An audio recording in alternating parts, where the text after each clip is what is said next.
Welcome to Stateless Standard, the channel that holds the torch of liberty against the shadows of power, where the people stand sovereign against the statist overlords who seek to chain minds and souls. Today, we confront a modern heresy that has infiltrated even the church, the so-called Judeo-Christian tradition. A phrase that sounds harmonious on the surface, yet conceals a profound theological betrayal. This term is not ancient wisdom. It is a 20th century invention, rising to prominence only in the 1930s and 1940s. Before then, it barely existed. Why? Because it serves a political purpose, not a divine one. The core claim is simple. Judaism and Christianity share the same God, the same moral foundation, the same Old Testament heritage, as if one is merely the elder sibling of the other. But this is a dangerous fiction. The entire Bible, Old and New Testament alike, points to Christ. The Old Testament is not a standalone Jewish scripture. It is the prelude to the Messiah.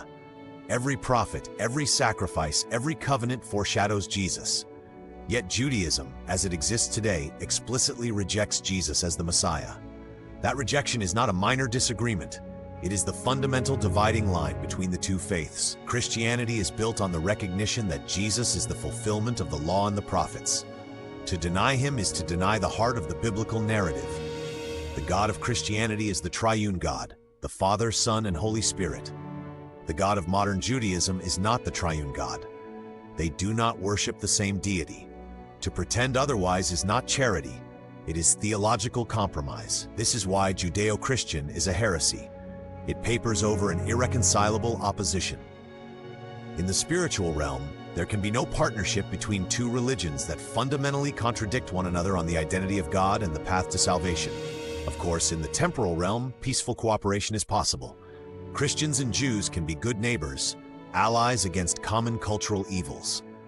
But that is politics, not theology. When we blur the lines in prayer, in worship, in doctrine, we disarm ourselves. We pretend the divide does not exist, while the other side rarely reciprocates the sentiment. You will not hear prominent Jewish voices calling Christians their younger brothers in the faith. The asymmetry is telling.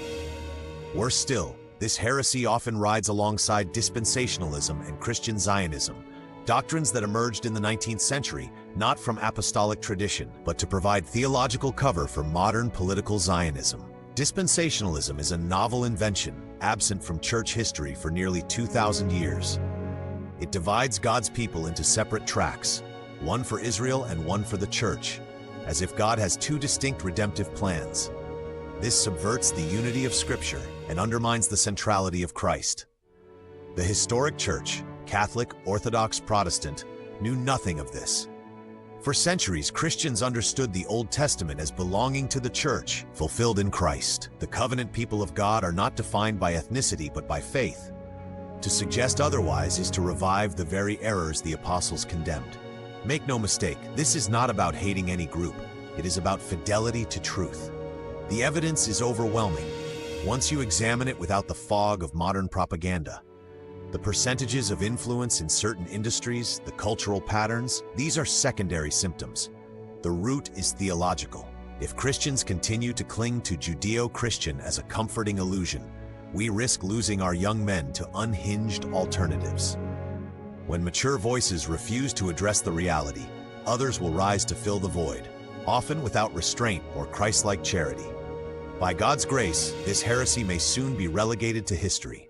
The last generation that needed it is passing. The torch of truth burns brighter without compromise. If this video has challenged the narratives you've been fed, smash that like button, subscribe, and ring the bell. Share it with those still chained to the illusion. Until next time, stay vigilant. The state and its theological allies never sleep. This is Stateless Standard, where the flame of liberty exposes the lies of power.